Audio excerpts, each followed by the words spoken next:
December 27, 1942, Port Moresby, New Guinea. The morning sun had barely broken through the tropical haze when Second Lieutenant Richard Ira Bong climbed into the cockpit of his P-38 Lightning for his first combat mission. His hands were steady, his breathing calm, but his mind raced with thoughts that would prove prophetic. The Japanese have ruled these skies for a year. Today, that begins to change.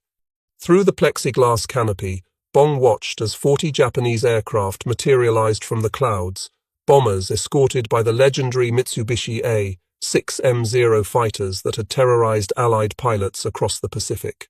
The odds were impossibly stacked against the 12 American P-38s, scrambling to intercept. What the Japanese pilots did not know, could not have known, was that among those 12 Americans flew a farm boy from Wisconsin who would become their worst nightmare. A pilot whose name would soon be whispered with dread in Japanese, briefing rooms from Rabaul to the Philippines. The mathematics of aerial warfare were about to be rewritten, not through technology alone, though the twin-engine Lightning was revolutionary, not through tactics alone, though American fighter doctrine was evolving rapidly, but through the emergence of one pilot whose combination of natural ability, analytical precision, and fearless aggression would shatter every assumption the Japanese held about American fighter pilots. Richard Bong had arrived in the Pacific Theater. The Japanese Imperial Navy Air Service would never be the same. The collapse of Japanese air superiority began not with a dramatic proclamation, but with 2 kills on that humid morning over Buna. Bong, flying with Captain Thomas Lynch and the 39th Fighter Squadron, engaged the massive Japanese formation with methodical precision. His first victim was a Zero, the supposedly invincible fighter that had swept Allied aircraft from Pacific skies since Pearl Harbor. His second was a Nakajima Ki 43 Oscar, another feared Japanese fighter. For these 2 victories, Bong received the Silver Star. But the award citation could not capture what Japanese pilots experienced that day. Among them was Petty Officer First Class Hiroshi Nakamura, whose after-action report, discovered in Japanese archives decades later, revealed the first cracks in Japanese confidence. The American twin-engine fighters attacked with coordination we had not seen before. One pilot, flying aircraft number unknown, demonstrated skills equal to our most experienced aces. He did not attempt to dogfight in the manner of previous American pilots. He used his aircraft's strengths, speed, and altitude to dictate the terms of engagement. This troubled us greatly. The journey from Wisconsin farm boy to America's deadliest fighter pilot had begun years earlier, shaped by circumstances that seemed unremarkable until viewed through the lens of what was to come. Born September 24, 1920 in Superior, Wisconsin, Richard Ira Bong was the eldest of 9 children born to Swedish immigrant Carl Bong and his wife Dora. The family farm in Poplar offered a modest life, but one rich in the values that would define Bong's character. As a child, young Dick Bong witnessed something that changed his trajectory forever. In 1928, President Calvin Coolidge spent his summer vacation in Superior. The mail planes that served the presidential vacation home flew directly over the Bong farm. I knew then I wanted to be a pilot. Bong would later recall in letters to his family. I built model airplanes from scrap wood and paper. I studied every aviation magazine I could find. Flying was not a dream. It was destiny. But what truly shaped Bong was the discipline of farm life and the expectations of Swedish immigrant parents who valued hard work above all else. He excelled academically, graduating 10th in his class of 428 Gs, 8 students at Superior Central High School. He played baseball, basketball, and hockey. He sang in the church choir. He hunted in Wisconsin's forests, developing marksmanship skills that would prove critical in aerial combat.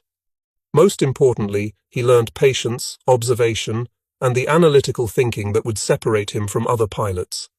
In 1938, Bong enrolled at Superior State Teachers College with plans to become an engineer, but aviation called more strongly. He joined the civilian pilot training program, soloing on his 20th birthday in a Piper Cub. The instructors noted his natural ability immediately. He possessed what pilots call situational awareness, the ability to track multiple aircraft, calculate angles and speeds, and make split-second decisions while under extreme stress. On May 29, 1941, 6 months before Pearl Harbor, Bong enlisted in the Army Air Corps Aviation Cadet Program. One of his gunnery instructors at Luke Field, Arizona, was Captain Barry Goldwater, who would later serve as United States Senator from Arizona. Goldwater remembered Bong vividly in post-war interviews. "He was the finest natural pilot I ever met. In gunnery training, he could put rounds on target with precision that exceeded our best instructors. But what impressed me most was his analytical mind. He didn't just shoot. He calculated, adjusted, and learned from every training run." Another instructor, a P-38 Czech pilot whose name was lost to history, provided the assessment that would prove most accurate. "There is no way to keep Bong from getting on your tail. He flew an AT-6, one of the slowest training aircraft, yet he could position himself behind me flying a much faster plane. His understanding of three-dimensional aerial combat was instinctive." On January 9, 1942, 1 month after Pearl Harbor, Second Lieutenant Richard Ira Bong received his pilot wings and commission. His dream of flying was now reality. But instead of being sent to combat, his exceptional gunnery scores earned him a posting as instructor at Luke Field. For months, Bong trained other pilots while the war raged across the Pacific. The frustration was intense, but the experience would prove invaluable. Teaching others forced him to articulate tactics and techniques that came naturally to him. In May 1942, Bong received orders to Hamilton Field, California to train on the Lockheed P-38 Lightning. This twin-engine fighter, with its distinctive twin-boom design and central nacelle cockpit, was unlike anything most pilots had flown. Powered by two Allison V1710 engines producing 1,425 horsepower each, the Lightning could reach speeds of 414 miles per hour at 25,000 feet. Armed with one 20mm cannon and four 50-caliber machine guns, all nose-mounted, the P-38 delivered devastating, concentrated firepower. But the Lightning was also complex and unforgiving. The counter-rotating propellers eliminated torque issues but created unique handling characteristics. The cockpit heating was inadequate for high-altitude flight. The controls were heavy at high speeds. Many pilots feared the aircraft. Bong loved it. He understood that the P-38's speed, climb rate, and long range made it the perfect weapon for Pacific combat, where engagements occurred over vast ocean distances. At Hamilton Field, Bong's natural flying ability manifested in ways that both impressed and alarmed his commanders. On June 12, 1942, he buzzed the house of a fellow pilot who had just married, flying so low that the propeller wash scattered debris across the yard. He also flew down Market Street in San Francisco at rooftop level and blew clothes off a woman's clothesline in Oakland with his propeller wash. General George C. Kenney, commanding the 4th Air Force, personally reprimanded Bong. The general's words would become legendary. "If you didn't want to fly down Market Street, I wouldn't have you in my Air Force. But you are not to do it anymore, and I mean what I say." Despite the stern words, Kenney recognized something special in the young pilot. "We needed kids like this lad," he would later write. Aggressive, fearless, skilled, the kind of pilot who would press the attack when others turned away. When General Douglas MacArthur selected Kenney to lead the 5th Air Force in the South Pacific, Kenney hand-picked 50 of the best P-38 pilots he knew to join him. Bong was one of them. In September 1942, the general and the farm boy arrived in Australia. The Pacific War was about to gain its most deadly aerial predator. The transformation from talented pilot to feared combat ace began with careful mentorship and combat exposure that built skills systematically. Bong was assigned to the 9th Fighter Squadron of the Previs 49th Fighter Group, known as the Flying Knights. But the squadron was still flying Curtiss P-40 Warhawks, obsolete fighters no match for Japanese Zeros. Rather than waste time, General Kenney temporarily attached Bong to the 39th Fighter Squadron, 35th Fighter Group at Port Moresby, where he could fly missions while awaiting P-38 deliveries. This assignment proved critical. Flying under Captain Thomas Lynch, Bong learned from one of the Pacific's rising aces. Lynch was a tactician who understood that American pilots could not dogfight Zeros on equal terms. The Zero could outturn any Allied fighter at low to medium altitudes. Its lightweight construction gave it phenomenal maneuverability, but it paid a price in speed, armor protection, and structural strength. Lynch taught Bong the tactics that would define American fighter doctrine in the Pacific. Never attempt to turn fighter Zero. Use altitude advantage to initiate attacks. Dive at high speed, deliver a concentrated burst of fire, then extend away using superior speed. If the first pass fails, climb back to altitude and reset for another attack. Never slow down in a Zero's engagement envelope. Bong absorbed these lessons and added his own innovations. He calculated deflection angles, lead distances, and closure rates with precision. Other pilots struggled to hit maneuvering targets. Bong understood that success required getting close, very close, close enough that missing became nearly impossible.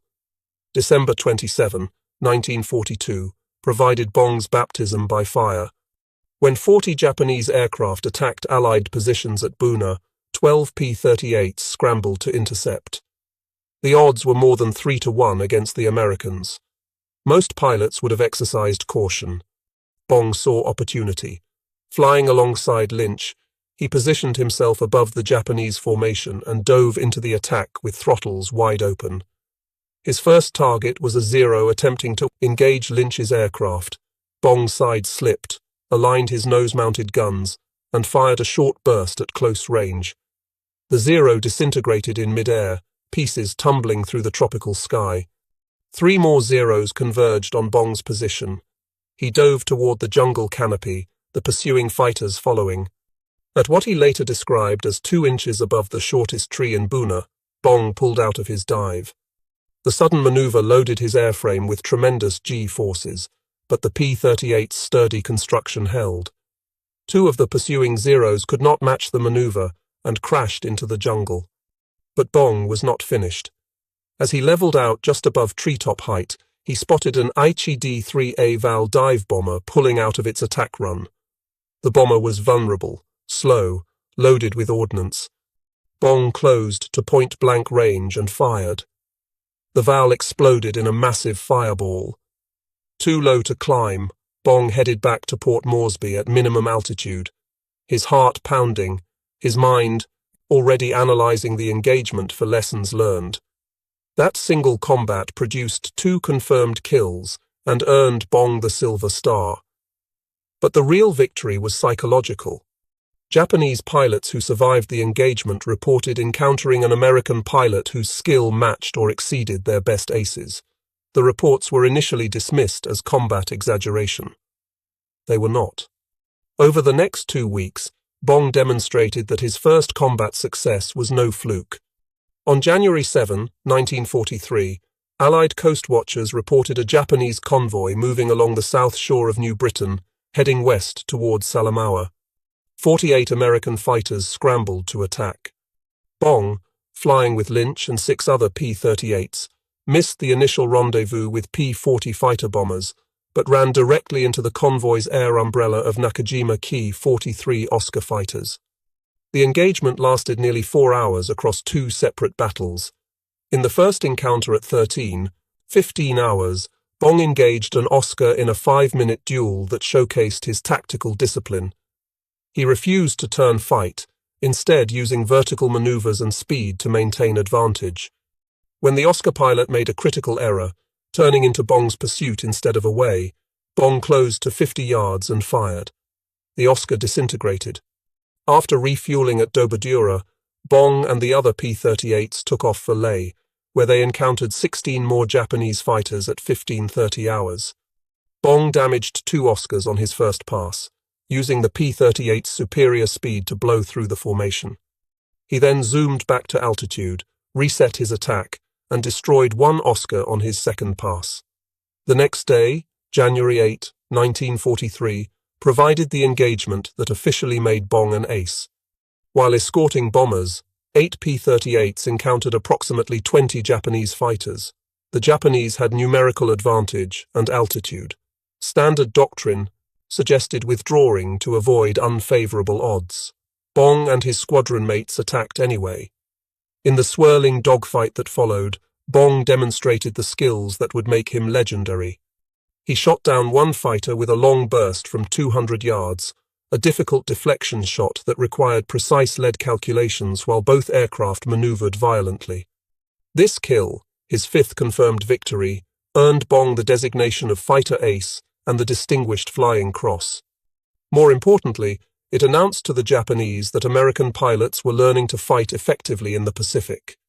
By April 1943, just 4 months into combat, Bong had shot down 10 Japanese aircraft, becoming a double ace. His reputation was growing not just among Americans, but among Japanese pilots, who increasingly reported encounters with a twin boom fighter flown by a pilot of exceptional skill. The progression from novice to ace had been rapid but methodical. Each mission taught lessons that Bong carefully catalogued in his mind. He learned that the P-38's twin engines provided not just power but survival. On multiple occasions, pilots returned to base on a single engine after battle damage that would have destroyed single-engine fighters. He learned that altitude was life. The pilot who controlled the high ground controlled the engagement. He learned that patience was a weapon. The pilot who waited for the perfect shot succeeded where the impatient pilot failed. Between combat missions, Bong's role expanded beyond simply adding to his victory total. He became a teacher, sharing his hard-won knowledge with newly arrived pilots who stepped off transport planes green and terrified. He taught them to respect the Zero's capabilities without fearing them.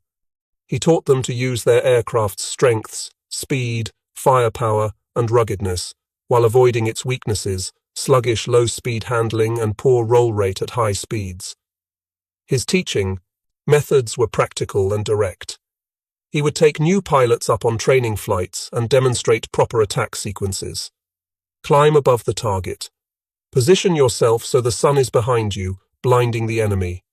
Dive at full throttle to build maximum speed.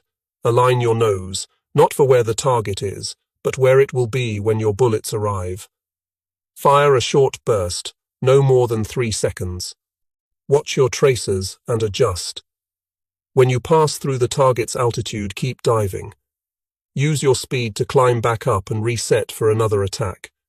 Never, under any circumstances, slow down and turn fight. The promotion to first lieutenant came in April 1943, recognition of both his combat success and his value as an instructor. But Bong was not satisfied with 10 kills.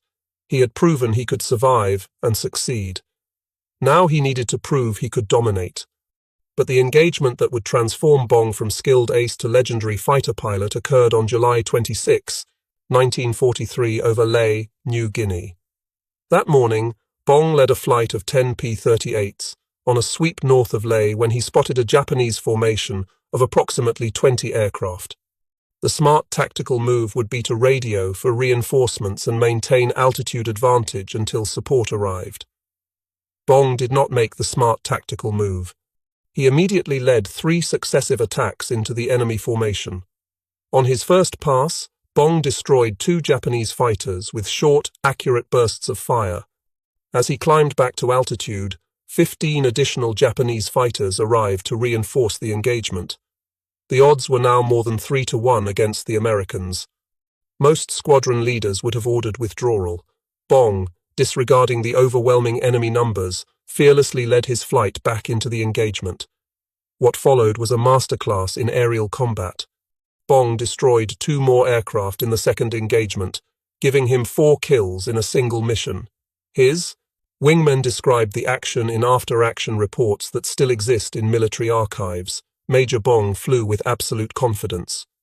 He positioned his aircraft precisely, fired only when assured of hits, and never wasted ammunition on low-probability shots. His situational awareness was extraordinary. He tracked multiple enemy aircraft simultaneously while maintaining perfect formation discipline with his wingmen. The engagement ended with 10 Japanese aircraft destroyed, 4 by Bong personally, with 0 American losses. For this action, Bong received the Distinguished Service Cross, the Army's second highest decoration for valor. The citation noted his extraordinary heroism and complete disregard for overwhelming enemy numbers. But the statistics alone cannot capture the psychological impact on Japanese pilots. Lieutenant Kenji Okamoto, a Zero pilot who survived the engagement, wrote in his diary that evening, words not discovered until Japanese military archives were opened, decades later.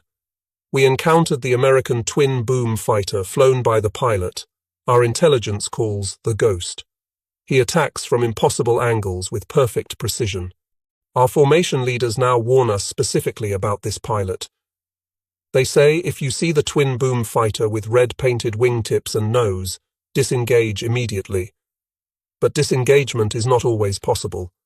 The Ghost chooses when and where to fight. We can only react. By August 1943, Bong had achieved 15 confirmed kills and received promotion to captain. His fame was spreading not just through military channels but in American newspapers hungry for heroes. But Bong remained remarkably modest, uncomfortable with attention. In letters to his family, carefully preserved by his mother, he downplayed his achievements. I am doing my job like every other pilot out here. The P-38 is a magnificent aircraft. The real heroes are the ground crews who keep these planes flying in impossible conditions. This humility masked a lethal effectiveness born from careful analysis. After every mission, Bong debriefed thoroughly with intelligence officers. He studied gun camera footage frame by frame, not to celebrate his victories but to identify what he could improve. He noted that his best kills came when he closed to within 100 yards or less, sometimes as close as 50 yards. At that range, even brief bursts found their mark. He calculated that he averaged only 2 to 3 seconds of firing per kill, a testament to accuracy achieved through proper positioning rather than prolonged engagement. What separated Bong from other skilled pilots was his refusal to take unnecessary risks. He never chased damaged aircraft deep into enemy territory. He never allowed victory fever to override tactical judgment. If an engagement turned unfavorable, he disengaged without shame or hesitation. He understood that dead heroes were still dead, and living pilots could fight again, tomorrow. His squadron mates noticed something else about Bong's flying. He never lost a wingman. In the brutal mathematics of aerial combat, where many aces accumulated kills while their wingmen died protecting them, Bong's record was remarkable. He treated his wingmen as partners, not as expendable shields. He positioned them to support his attacks while keeping them out of maximum danger. He shared kills when his wingmen damaged aircraft that he finished off. This loyalty bred fierce devotion among those who flew with him. In November 1943, General Kenny ordered Bong back to the United States for 60 days leave. The general's reasoning was strategic. Bong had flown continuous combat for nearly a year. He needed rest. More importantly, his combat experience was invaluable for training replacement pilots and refining fighter doctrine. But there was another reason, though Kenny never stated it officially. Losing Bong in combat would be devastating to American morale. During his leave, Bong visited Superior State Teachers College for a homecoming event. There he met Marjorie Vattendahl, a beautiful and intelligent student who would transform his life in ways combat never could. The two began dating immediately, and when Bong returned to the Pacific in January 1944, he carried something precious. A large photograph of Marge that he had mounted on the nose of his P-38 Lightning. The aircraft was now named Marge in her honor. Unlike other pilots who adorned their aircraft with provocative nose art, Bong chose a respectful photograph of his girlfriend. His sister would later recall, he did not have the nude figures like some pilots. He had a beautiful girl instead. The red-painted wingtips and propeller spinners remained, distinctive markings that Japanese pilots had learned to recognize and fear. But fate intervened in March 1944. Another pilot, Second Lieutenant Thomas Malone, was flying Marge on a weather reconnaissance mission when the aircraft suffered engine failure over Papua New Guinea and crashed into a ravine. Malone bailed out safely, but Marge was gone, swallowed by the jungle that would hide her wreckage for 80 years. Bong mourned the loss of his namesake aircraft, but continued flying other P-38s, each one carrying Marge's photograph and his distinctive red markings. By April 1944, Bong had achieved 27 confirmed victories, surpassing Captain Eddie Rickenbacker's World War I record of 26 kills. Rickenbacker, America's previous ace of aces, sent Bong a personal letter of congratulations. "You have achieved what I always hoped another American pilot would accomplish. You have become the best of the best. Your skill and courage honor our Air Force and our nation." The national press seized on Bong's achievement.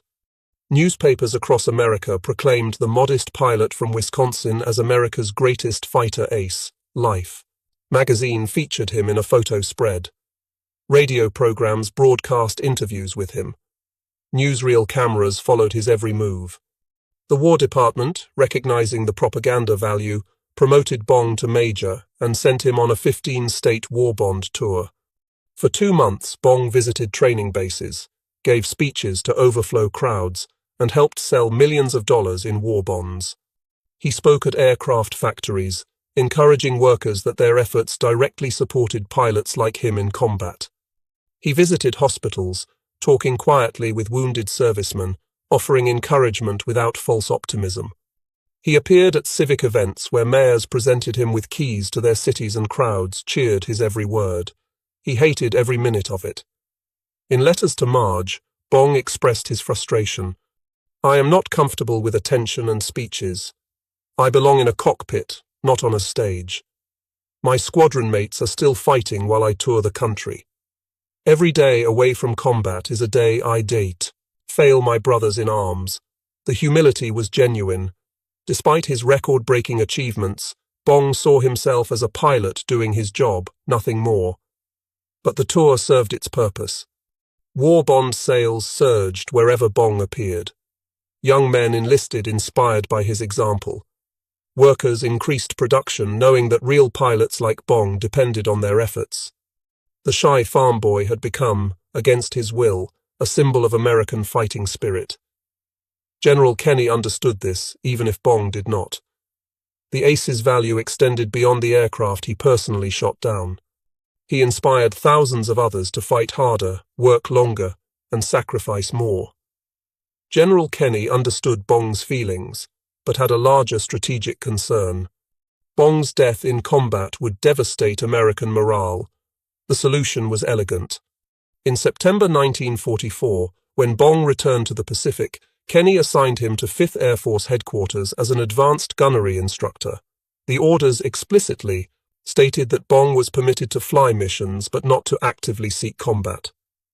He would train other pilots and improve fighter doctrine, critical work that kept him away from the most dangerous missions. Bong found the loophole immediately. The orders said he could not seek combat. They did not say he could not engage if combat found him. Flying from Tacloban on later, during the Philippines campaign, Bong managed to be in exactly the right place whenever Japanese aircraft appeared. His victory total climbed steadily. 28 kills, 30 kills, 35 kills. The Philippines campaign of late 1944 provided target-rich environments. Japanese air power, though greatly diminished from its 1942 strength, still mounted fierce resistance to MacArthur's return. Kamikaze attacks were beginning, desperate suicide missions that terrified American sailors but offered opportunities for fighter pilots like Bong, who could intercept the attackers before they reached the fleet. Each engagement was documented, filmed by gun cameras, and verified by multiple witnesses. There was no inflation of claims, no exaggeration. Every kill was legitimate. Bong's gun camera footage, reviewed by intelligence officers, showed a consistent pattern: brief bursts of fire, typically 2 to 3 seconds. Targets at close range, often less than 100 yards. Immediate disengagement after firing, using speed to escape before other enemy fighters could react. It was methodical, efficient, deadly. As his total climbed toward 40, speculation grew about when he would be ordered home permanently. General Kenny walked a fine line. He wanted Bong to break records and boost morale, but he did not want to lose America's greatest ace to a lucky enemy shot. The solution was to gradually reduce Bong's missions while allowing him enough opportunities to reach 40 kills, a round number that would cement his legend. On December 12, 1944, General Douglas MacArthur personally presented Bong with the Medal of Honor at Tacloban Airfield on Leyte. MacArthur, known for dramatic speeches, discarded his prepared remarks and spoke from the heart. Major Richard Ira Bong, who has ruled the air from New Guinea to the Philippines, I now induct you into the society of the bravest of the brave, the wearers of the Congressional Medal of Honor of the United States. The ceremony took place on the very airfield where Bong had flown many of his final missions. Fighter aircraft lined the runway in the background. Hundreds of servicemen stood at attention in the tropical heat. MacArthur, wearing his trademark sunglasses and khaki uniform, presented the medal with rare, genuine emotion. He understood that Bong represented something larger than individual achievement. He was proof that American fighting men could match and exceed the best warriors any enemy could field. The ceremony was filmed and shown in newsreels across America. The modest pilot stood at attention, visibly uncomfortable with the attention, as MacArthur pinned the Medal of Honor on his uniform. The citation accompanying the medal was detailed and specific, listing his 40 victories, his leadership, his devotion to duty, and his extraordinary heroism. But it could not capture the full measure of what Bong had accomplished. He had not just shot down 40 aircraft, he had transformed American fighter tactics. He had trained hundreds of pilots. He had proven that skill and discipline could defeat numerical odds and experienced enemies. 5 days after receiving the Medal of Honor, on December 17, 1944, Bong achieved his 40th and final aerial victory over the Philippines. The engagement was typically efficient. Bong dove on a formation of Japanese fighters, destroyed one with a 3-second burst of fire, then climbed away before the other Japanese pilots could react. Gun camera footage showed the target aircraft exploding in mid-air, its pilot having no chance to bail out.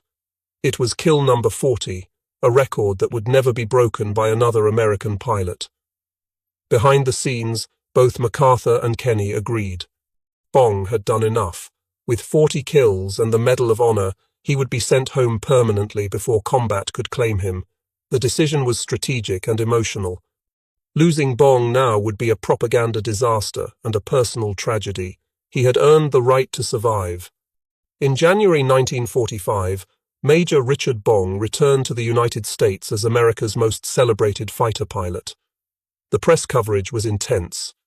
Every newspaper featured stories about the ace of aces. Radio programs interviewed him. Newsreels showed footage of his Medal of Honor ceremony.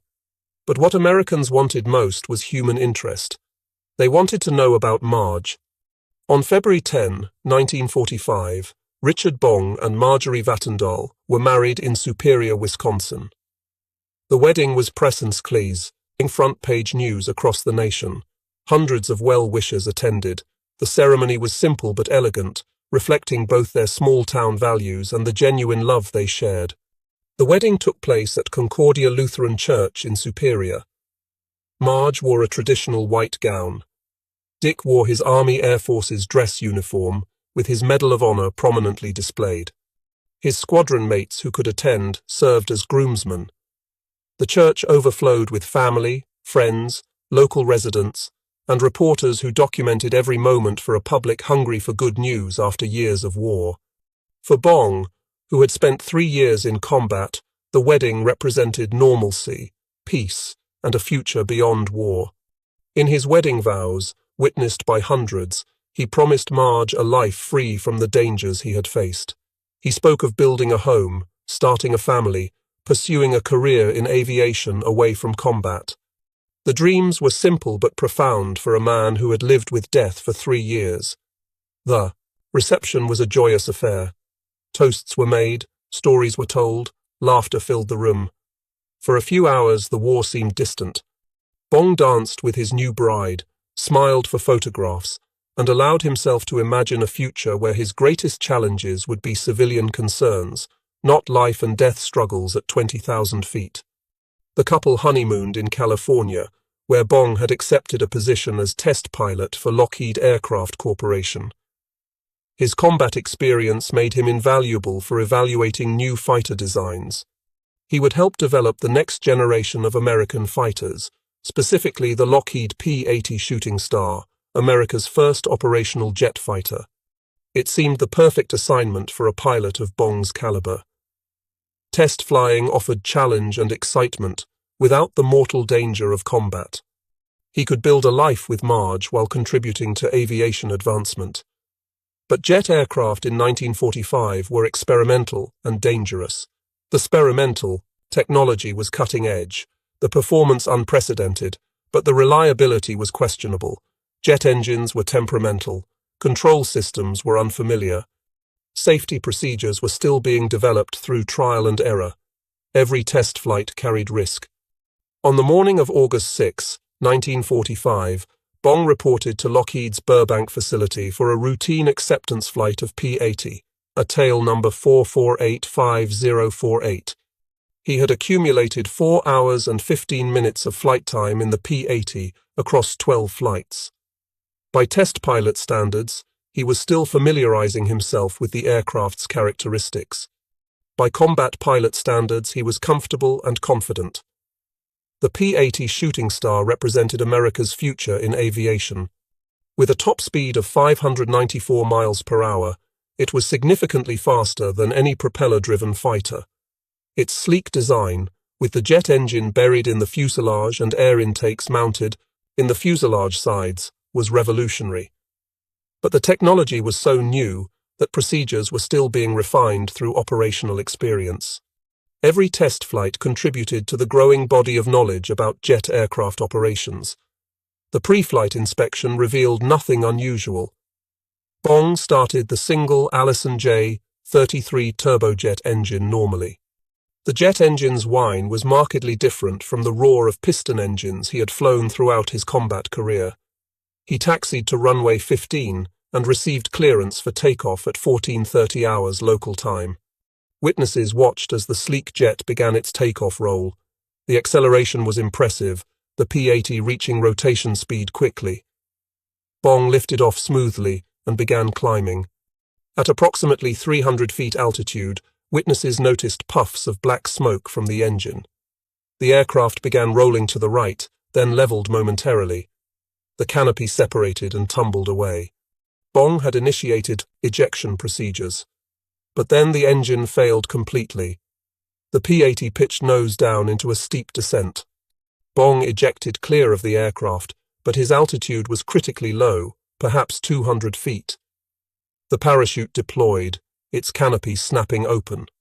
But there was insufficient time and altitude for the parachute to decelerate Bong's falling body. He struck the ground at high velocity at the intersection of Oxnard Street and Satsuma Avenue in Burbank. The P-80 impacted seconds later in a steep nose-down attitude, fuel exploding on impact. Emergency crews reached Bong within minutes, but he had died instantly from the impact. The investigation later determined that the primary fuel pump had malfunctioned during takeoff. A backup auxiliary pump was available, mounted on the cockpit's left side console. The pump could be activated by a switch that Bong would have had to locate and activate while dealing with engine failure, loss of control, and the decision to eject. The investigation could not determine whether Bong had forgotten to activate it in the emergency or was unable to reach the switch before ejecting.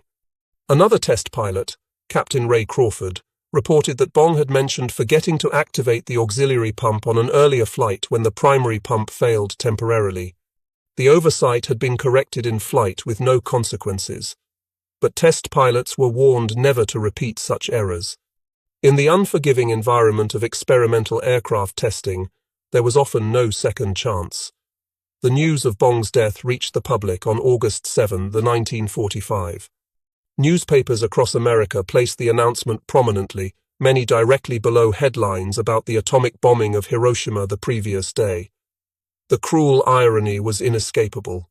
Major Richard Ira Bong survived 3 years of combat against the Japanese Imperial Air Force, flew more than 200 missions, engaged in hundreds of aerial battles, and emerged unscathed. Then he died testing an American aircraft in California on the same day the atomic bomb heralded the end of the war. Marge Bong was devastated. They had been married less than 6 months. Their life together was just beginning. In interviews decades later, she would speak about that day with pain that never fully healed. Dick survived everything the Japanese threw at him. He came home to me. We were going to build a life together. And then, in one moment, he was gone. The cruelty of it still haunts me. Chuck Yeager, who would become America's most famous test pilot by breaking the sound barrier 2 years later, wrote about Bong's death in his autobiography. He noted that test pilots of that era dealt with frequent deaths through anger rather than sorrow, a psychological defense mechanism to cope with the fearsome mortality rates. But Bong's death hit harder than most. He was supposed to survive. He had earned survival through skill and courage. His death seemed cosmically unfair. The funeral in Poplar, Wisconsin drew thousands of mourners. Military honor guards flanked the casket. General Kenny attended personally, his grief evident. Marge walked behind the casket, supported by family members, her face a mask of controlled anguish. The small farming community that had sent its favorite son to war received him back for burial, but not in the manner anyone had hoped. Major Richard Ira Bong was 24 years old. The legacy Bong left behind extended far beyond his record of 40 confirmed aerial victories. His tactics became standard curriculum at fighter pilot training schools. The techniques he pioneered, energy management, altitude advantage, boom and zoom attacks, close-range firing, became doctrine taught to every American fighter pilot for decades. He proved that American pilots, properly trained and equipped, could defeat the best Japan offered. The psychological impact on Japanese pilots proved equally significant. Saburo Sakai, Japan's legendary ace who survived the war with 64 confirmed kills, spoke extensively about American pilots in post-war interviews. His assessment was brutally honest. The P-38 would patrol above the altitude at which the Zero could fly. Their great speed at high altitudes allowed them to maneuver into the most advantageous positions. Then the big fighters would plunge from the sky to smash into the hapless Zero fighters. The P-38s were in a most enviable position. They could choose to fight when and where they desired and on their own terms. Under such conditions, the Lightning became one of the most deadly of all enemy planes. The P-38 destroyed the morale of the Zero fighter pilot. The decorations Bong received during his short career reflected his extraordinary achievements. The Medal of Honor, America's highest military decoration, the Distinguished Service Cross, 2 silver stars, 7 Distinguished Flying Crosses, 15 Air Medals. In total, 27 medals for valor and achievement. Yet those who knew him reported that his favorite phrase remained simple: "We are just doing our job." In the decades following World War II, Richard Bong was honored through numerous memorials. The airport at Superior, Wisconsin was named Richard Bong Airport. The Richard Verst Bong Veterans Historical Center opened in Superior, featuring exhibits about Bong and other American veterans. A Bong Memorial Room at Superior Central High School displays his uniform, medals, photographs, and memorabilia. Outside stands a restored P-38 Lightning, similar to the one Bong flew to glory. Streets, bridges, and buildings across America bear his name. In 1986, 41 years after his death, Richard Bong was posthumously inducted into the National Aviation Hall of Fame. The ceremony brought together surviving members of his squadron, now elderly men who still remembered flying with him. Colonel Gerald Johnson, who flew with Bong in the 49th Fighter Group, spoke at the induction. "Dick Bong was the best pilot I ever knew. But that is not why we remember him. We remember him because he made everyone around him better. He taught us how to survive. He showed us that skill and discipline defeated raw aggression. He proved that determination and preparation could overcome any odds. We were honored to have flown with him. The discovery of Bong's crashed P-38 Marge in May 2024 brought closure to a story that had remained incomplete for 8 decades.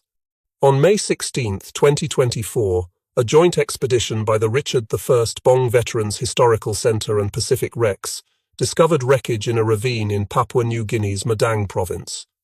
Justin Talon, director of Pacific Rex, described finding 2 engines partially buried in soil with red paint still visible on the propeller spinners. Bong's 99-year-old sister, Jerry Fechtelkotter, expressed happiness at the discovery. The statistics of Bong's combat career tell a story of unmatched achievement. 40 confirmed aerial victories, a record that stands today. More than 200 combat missions flown. Over 500 hours of combat flight time, 0 losses of wingmen under his direct leadership. These numbers establish Bong as not just America's top ace, but one of the most effective fighter pilots in history. Thomas Maguire, who flew with Bong and became America's second highest scoring ace with 38 kills, described what made Bong exceptional. Dick was never the flashiest pilot. He did not perform aerobatics in combat. He did not take unnecessary risks.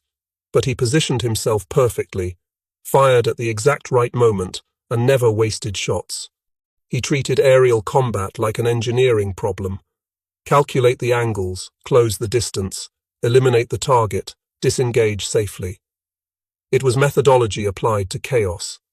In the 79 years since Bong's death, his record of 40 victories remains unbroken by any American pilot. This is not for lack of opportunity. American pilots fought in Korea, Vietnam, the Gulf War, and numerous other conflicts. But the nature of aerial warfare changed. Jet aircraft made engagements faster and shorter. Missiles replaced guns as primary weapons. Air superiority was often achieved quickly, limiting opportunities for pilots to accumulate high victory totals. Bong's record stands as a monument to a specific time and style of warfare that has passed into history. For Marge Bong, who later remarried and became Marge Drucker, her first husband remained a central part of her identity throughout her long life. She became a tireless advocate for veterans and military history education. She was instrumental in establishing the Richard I Veterans Historical Centre and worked to ensure Dick's legacy inspired future generations. In a letter written late in her life, Marge reflected on her brief marriage. World War II was a time in history that saw probably the most patriotic outpouring that the average citizen felt. Many people went through World War II and experienced all of this. They are alive today and they can pass their stories on to younger generations. Dick's favorite phrase was, "We are just doing our job." Well, with the Heritage Centre, we are doing our job by providing a very fitting tribute to all the heroes who came out of World War II. Richard Ira Bong flew his last combat mission on December 17, 1944. He died testing an experimental jet fighter on August 6, 1945. He lived only 24 years, was married for less than 6 months, and experienced combat for less than 3 years. Yet in that brief time he changed aerial warfare, influenced tactical doctrine, inspired generations of fighter pilots, and became a permanent part of American military history. Major Richard Ira Bong earned 40 aerial victories in 3 years of combat, but his true achievement was greater. He demonstrated that analytical thinking and tactical discipline trumped raw aggression. He showed that technology meant nothing without skilled operators. He established standards of excellence that inspire still. The Japanese feared him with good reason. He was the best they ever faced. The pilot who ruled the skies from New Guinea to the Philippines. The ace of aces. America's deadliest fighter pilot.